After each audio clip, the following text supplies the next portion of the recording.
share ko lang tong experience ko dito sa bago kong nabiling CRV. Yung Gen 2 na CRV 2003 model, manual. Nagluloko yung hazard niya. Ayan, okay na yan kasi pinalitan ko na yan eh. Yung location pala ng flasher relay niya, dito sa ilalim ng manubela. Andito yan pag CRV. Diyan sa ilalim. Yan. Ayan o. Ayan o, bandang kanan. Ito yung takip niya. Ayan o. Nakalagay naman yan dyan eh. Ayan o. Dalawa fuse nito, itong sa ilalim saka doon sa harap sa engine bay. Pero yung relay yan dito sa ilalim. Ayos na yan. Pinalitan ko na. So yun, magandang umaga. Bagong kaalaman na naman. Itong CRV na to, bagong bili ko to eh. Kaya lang, bagong bili ko siya na ano, madalang siyang gamitin. Kaya siguro yung hazard niya, ayan, gumagana na siya eh. Ayan, gumagana na siya ngayon.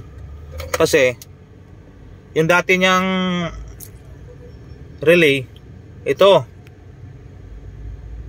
yung nakalagay yung dating relay. Ayan, flasher ng hazard.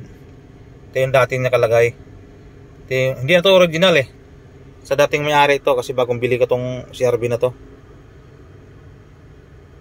Kaya pala minsan pag nag-hazard ako, okay siya. Tapos minsan naman hindi gumagana. Namamatay-matay siya. Chinik ko yung mga fuse. Kaya nga ito ito yung tinis ko yung fuse. Okay naman. Chinik ko yung relay niya. Nakita ko ito yung relay niya. Pang LED yung nilagay niyang relay. Ayan pang LED yung mga ilaw niya ng hazard saka yung mga signal light stock halogen. Stock pa yung ilaw niya, nilagyan ng relay na LED. Kaya siguro nagkaganon, nagluloko.